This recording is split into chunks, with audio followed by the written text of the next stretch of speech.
దేవుని నామమునకు మహిమ కలుగునుగాక. అనుదిన పరిశుద్ధ గ్రంథ పఠనం మార్చి 15. ప్రార్థన. దయగల తండ్రి, కృపగల దేవ, పరిశుద్ధుడానికి వందనాలు, స్తోత్రాలు. గడిచిన దినములు నీ కృపలో జ్ఞాపకం చేసుకుని మరి ఒక నూతన దినము ఆయుష్ను ఆరోగ్యం నుంచి మాకు దయచేశారు. మీకు వందనాలు ప్రభువా. ఈ దినం వాక్యం చదువుతుండగా నీ ఆత్మతో నింపి నడిపించండి ప్రభువా. వినిన వాక్యం మా హృదయాలు ఫలింపచేయండి అయ్యా తండ్రి. వాక్యము ద్వారా నాయన నీ వెలుగు నాయన ప్రకాశింపనీయండి ప్రభువా. వాక్యంలో నడిచే కృపను మాకు దయచేయమని వేడుకుంటూ యేసు అతి పరిశుద్ధ నామములు అడిగి వేడుకొనిచున్నాము మా పరమ తండ్రి. ఆమేన్. యెహోషువ గ్రంథము 7-8 అధ్యాయములు. 7వ అధ్యాయము. శపితమైన దాని విషయంలో ఇశ్రాయేలీలు తిరుగుబాటు చేసిరి. ఎట్లనగా యోధా గోత్రములో జెరాహు ముని మనుమడును జబ్దీ మనుమడును కర్మీ కుమారుడు అయిన ఆకాను శపితము చేయబడిన దానిలో కొంత తీసుకొనెను గనుక యెహోవా ఇశ్రాయేలీల మీద కోపించెను. యెహోషువ, మీరు వెళ్ళి దేశమును వేగుచూడుడని చెప్పి బేతేలు తూర్పు దిక్కున బేతవేను దగ్గర ఉన్న హాయి అను పురమునకు ఎరుకో నుండి వేగుల వారిని పంపగా వారు వెళ్ళి హాయి పురమును వేగుచూచి యెహోషువ యొద్దకు తిరిగి వచ్చి, జనులందరినీ వెళ్ళనీయకము, 2-3 వేల మంది వెళ్ళి హాయిని పట్టుకొని వచ్చును. జనులందరూ ప్రయాసపడి అక్కడికి వెళ్ళనేలా, హాయి వారు కొద్దిగా ఉన్నారు కదా అనిరి. కాబట్టి జనులలో ఇంచుమించు 3,000 మంది అక్కడికి వెళ్ళిరి కానీ వారు హాయి వారి ఎదుట నిలవలేక పారిపోయిరి. అప్పుడు హాయి వారు వారిలో 36 మనుషులను హతము చేసిరి. మరియు తమ గవిని యొద్ద నుండి షబారీము వరకు వారిని తరిమి మొరాదులో వారిని హతము చేసిరి. కాబట్టి జనులు గుండెలు కరిగి నీరైపోయాను. యెహోషువ తన బట్టలు చింపుకొని తానును ఇశ్రాయేలీల పెద్దలను సాయంకాలం వరకు యెహోవా మందసం ఎదుట నేల మీద ముఖములు మోపుకొని తమ తలల మీద ధూళి పోసుకొనుచు, అయ్యో ప్రభువా యెహోవా, మమ్మను నశింపజేయనట్లు అమోరీల చేతికి మమ్మను అప్పగించుటకు ఈ జనులను ఈ యోర్దాను నీవెందుకు దాటించితివి? మేము యోర్దాను అవతల నివసించుట మేలు. ప్రభువా కనికరించుము. ఇశ్రాయేలీలు తమ శత్రువులు ఎదుట నిలవలేక వెనుకకు తిరిగినందుకు నేనేమి చెప్పగలను?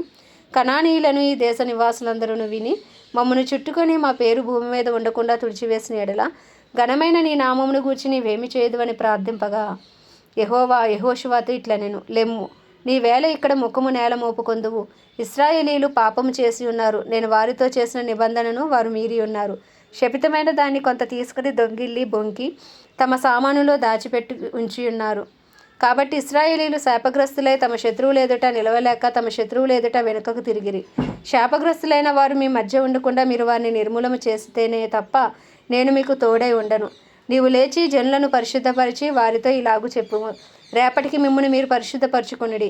ఇశ్రాయేలీల దేవుడైన యెహోవా సెలవిచ్చినదేమనగా, ఇశ్రాయేలీలారా, మీ మధ్య శాపగ్రస్తమైనదొకటి కలదు.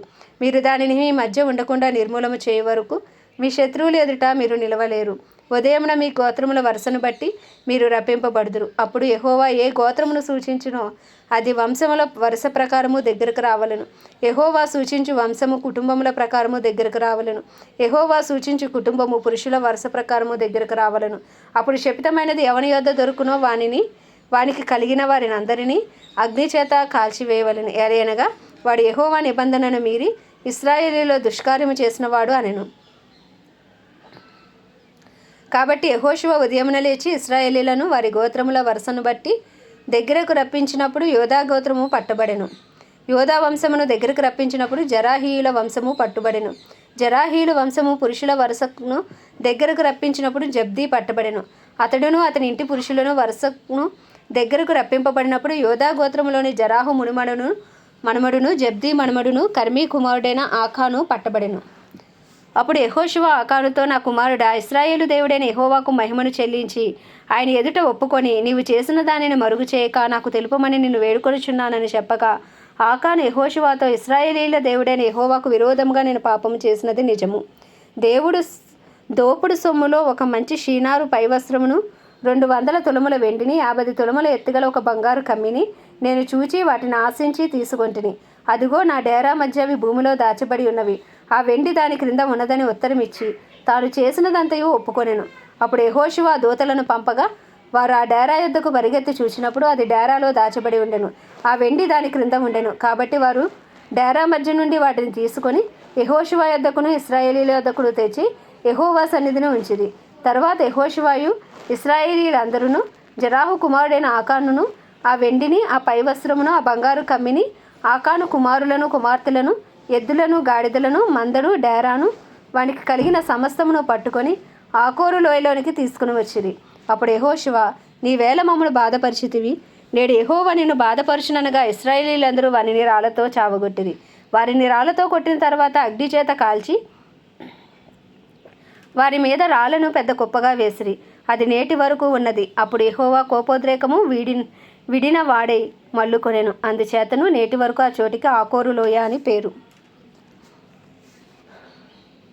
8వ అధ్యాయము. మరియు యెహోవా యెహోషువతో ఇట్లా నేను భయపడుకుము, జడియకుము, యుద్ధ సన్నద్ధులైన వారిని అందరినీ తోడుకొని హాయి మీదకి పొమ్ము. చూడుము, నేను హాయి రాజును, అతని జనులను, అతని పట్టణమును, అతని దేశమును నీ చేతికి అప్పగించుచున్నాను. నీవు ఎరుకోకును దాని రాజునకును ఏమి చేసేదువో అదే హాయికిని దాని రాజునకును చేసేదువు. అయితే దాని సొమ్మును పశువులను మీరు కొల్లగా దోచుకొని వెళ్ళను. పట్టణపు పడమటి వైపున మాటుగాండ్లు ఉంచుము. యెహోషువయు యోధులందరూ హాయి మీదకి పోవాలని ఉండగా యెహోషువ పరాక్రమం గల 30,000 శూరులను ఏర్పరిచి రాత్రివేళ వారిని పంపి వారికి ఆజ్ఞాపించిందేమనగా, ఈ పట్టణమునకు పడమటి వైపున మీరు దాన్ని పట్టుకొని చూచుచూ పొంచి ఉండవలను. పట్టణమునకు బహుదూరమునకు వెళ్ళక మీరందరూ సిద్ధపడి ఉండిడి. నేనును నాతో కూడా ఉన్న జనులందరూ పట్టణమునకు సమీపించదము. వారు మునుపటి వలె మమ్మను ఎదుర్కొంటకు బయలుదేరగా మేము వారి ఎదుట నిలవలేక పారిపోదుము. మునుపటి వలె వీరు మన ఎదుట నిలవలేక పారిపోదురని వారు అనుకుని మేము పట్టణము వద్ద నుండి వారిని తొలగి రాజేయ వరకు వారు మా వెంబడిని బయలుదేరి వచ్చెదరు. మేము వారి ఎదుట నిలవక పారిపోయినప్పుడు మీరు పొంచి ఉండుట మాని లేచి పట్టణమును పట్టుకొనిడి. మీ దేవుడైన యెహోవా మీ చేతికి దాన్ని అప్పగించును. మీరు ఆ పట్టణమును పట్టుకొనినప్పుడు యెహోవా మాట చొప్పున జరిగించి దానిని తగులబెట్టవలెను. ఇదిగో నేను మీకు ఆజ్ఞాపించి ఉన్నానని చెప్పి యెహోషువ వారిని పంపగా వారు పొంచి ఉండుటకు పోయి హాయి పడమటి దిక్కున బేతేలునకు హాయికిని మధ్య నిలిచిరి. ఆ రాత్రి యెహోషువ జనుల మధ్య బస చేసెను. ఉదయమున యెహోషువ వేకున లేచి జనులను వ్యూహపరిచి తానును ఇశ్రాయేలీ పెద్దలను జనులకు ముందుగా హాయి మీదకి పోయిరి. అతని యొద్దనున్న యోధులందరూ పోయి సమీపించే పట్టణం ఎదుటికి వచ్చి హాయికి ఉత్తర దిక్కున దిగిరి. వారికిని హాయికిని మధ్యన లోయ ఉండగా అతడు ఇంచుమించు 5,000 మందిని మనుషులను నియమించి పట్టణమునకు పడమటి వైపున బేతేలునకును హాయికిని మధ్య పొంచి ఉండుటకు ఉంచెను. వారు ఆ జనులను అనగా పట్టణమునకు ఉత్తర దిక్కునున్న సమస్త సైన్యమును పట్టణమునకు పడమటి దిక్కున దాని వెనుకటి భాగమున ఉన్నవారిని ఉంచిన తర్వాత యెహోషువ ఆ రాత్రి లోయలోనికి దిగిపోయెను. హాయి రాజు దాన్ని చూచినప్పుడు అతడును అతని జనులందరూ పట్టణస్థులందరూ త్వరపడి పెందలకడ లేచి మైదానం ఎదుట ఇశ్రాయేలీలను ఎదుర్కొని తాము అంతకుముందు నిర్ణయించుకున్న స్థలమును యుద్ధము చేయుటకు బయలుదేరిరి. తన్ను పట్టుకొంటకు పొంచి ఉన్నవారు పట్టణమునకు పడమటి వైపు నుండిన సంగతి అతడు తెలుసుకొనలేదు. యెహోషువయు ఇశ్రాయేలు అందరూ వారి ఎదుట నిలవలేక ఓడిపోయిన వారైనట్టు అరణ్య మార్గము తట్టు పారిపోయినప్పుడు వారిని ఆతురముగా తరుముటకై హాయిలో ఉన్న జనులందరూ కూడుకొని యెహోషువను తరుముచు పట్టణమునకు దూరముగా పోయిరి. ఇశ్రాయేలీలను తరుముటకు పోని వాడొకడును హాయిలోనే గాని బేతేలులోనే గాని మిగిలి ఉండలేదు. వారు గవని వేయక పట్టణమును విడిచి ఇశ్రాయేలును తరమబోయి ఉండిరి. అప్పుడు యెహోవా యెహోషువతో ఇట్లా నేను నీవు చేత పట్టుకున్న ఈటెను హాయి వైపుగా చాపుము, పట్టణమును నీ చేతికి అప్పగింతును. అంతటి యెహోషువ తన చేతనున్న ఈటెను ఆ పట్టణం వైపు చాపెను. అతడు తన చేయి చాపగా పొంచి ఉన్నవారు మాటులో నుండి త్వరగా లేచి పరిగెత్తి పట్టణంలో చొచ్చి దాన్ని పట్టుకొని అప్పుడే తగలబెట్టింది. హాయి వారు వెనుక వైపు తిరిగి చూచినప్పుడు ఆ పట్టణము యొక్క పొగ ఆకాశంలోకి ఎక్కుచుండెను. అప్పుడు అరణ్యమునకు పారిపోయిన జనులు తిరిగి తమ్మును తరుముచున్న వారి మీద పడుచుండిరి. గనుక ఈ తట్టైనను ఆ తట్టైనను పారిపోవుటకు వారికి వీలు లేకపోయెను. పొంచి ఉన్నవారు పట్టణమును పట్టుకొని ఉండుటయు పట్టణపు పొగ ఎక్కుచుండుటయు యెహోషువ ఇశ్రాయేలీలందరూ చూచినప్పుడు వారు తిరిగి హాయి వారిని హతము చేసిరి. తక్కిన వారును పట్టణంలో నుండి బయలుదేరి వారికి ఎదురుగా వచ్చిరి. అట్లు ఈ తట్టు కొందరు ఆ తట్టు కొందరు ఉండగా హాయి వారు ఇశ్రాయేలు నడుమ చిక్కుబడిరి. గనుక ఇశ్రాయేలీలు వారిని హతము చేసిరి. వారిలో ఒకడును మిగలలేదు, ఒకడును తప్పించుకొనలేదు. వారు హాయి రాజును ప్రాణముతో పట్టుకుని యెహోషువ యొద్దకు తీసుకుని వచ్చిరి. వీటిలోని పొలమును హాయి నివాసులను తరిమిన ఇశ్రాయేలీలు వారిని చంపుట చాలింపగా కత్తివాత కోలక మిగిలిన వాడు ఒకడునూ లేకపోయినప్పుడు ఇశ్రాయేలీలందరూ హాయి యొద్దకు తిరిగి వచ్చి దాని కత్తివాతను నిర్మూలన చేసిరి. ఆ దినమున పడిన స్త్రీ పురుషులందరూ 12,000 మంది. యెహోషువ హాయి నివాసులందరినీ నిర్మూలన చేయ వరకు ఈటెను పట్టుకుని చాచిన తన చేతిని తిరిగి ముడుచుకొనలేదు. యెహోవా యెహోషువకు ఆజ్ఞాపించిన మాట చొప్పున ఇశ్రాయేలీల పట్టణంలోనికి పశువులను సొమ్మును తమ కొరకు కొల్లగా దోచుకొనిరి. అట్లు యెహోషువ హాయి నిత్యము పాడైపోవాలని దాన్ని కాల్చివేసెను. నేటి వరకు అది అట్లే ఉన్నది.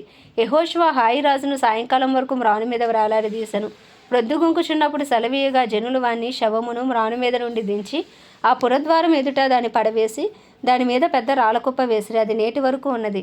మోషే ధర్మశాస్త్ర గ్రంథంలో వ్రాయబడిన ప్రకారము యెహోవా సేవకుడైన మోషే ఇశ్రాయేలుకు ఆజ్ఞాపించినట్లు యెహోషువ ఇశ్రాయేలీల దేవుడైన యెహోవా నామమున బలిపీఠమును ఇనుప పనిముట్లు తగిలింపని కారు రాళ్లతో ఏబాలు కొండ మీద కట్టించెను. దాని మీద వారు యెహోవాకు దహన బలులను సమాధాన బలులను అర్పించిరి. మోషే ఇశ్రాయేలుకు రాసి ఇచ్చిన ధర్మశాస్త్ర గ్రంథమును ఒక ప్రతిని అతడు అక్కడ రాళ్ల మీద వ్రాయించెను. అప్పుడు ఇశ్రాయేలీలను దీవించుటకు యెహోవా సేవకుడైన మోషే పూర్వం ఆజ్ఞాపించినది జరగవలనని పరదేశులేమి వారిలో పుట్టినవారేమి ఇశ్రాయేలు అందరూను వారి పెద్దలను వారి నాయకులను వారి న్యాయాధిపతులను యెహోవా నిబంధన మందసమును మోయి యాజకులైన లేవీయుల ముందర ఆ మందసమునకు ఈ వైపున ఆ వైపున నిలిచిరి.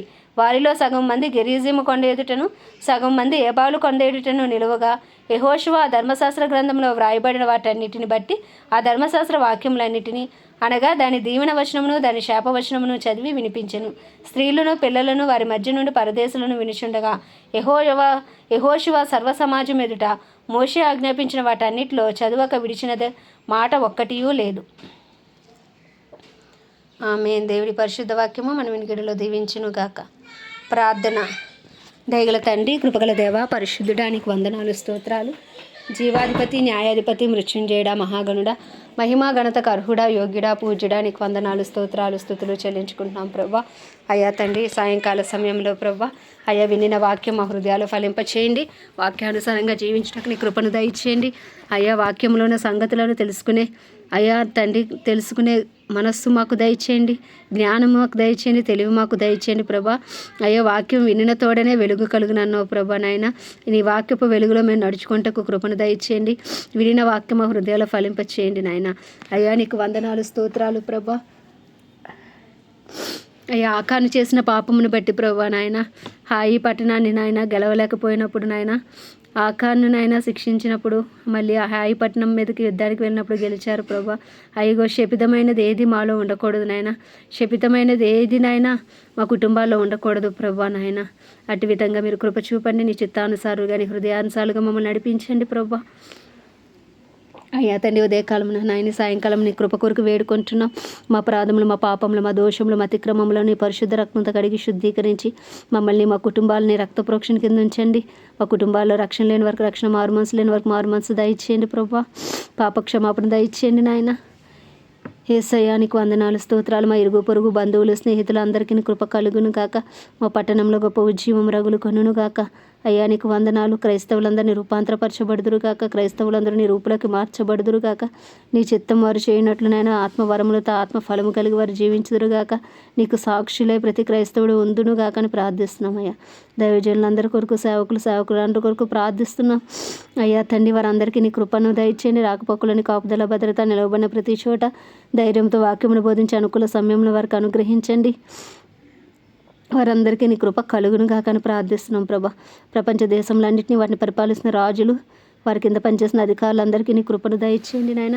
నీ చిత్తానుసారమైన పరిపాలన వారు చేయటట్లు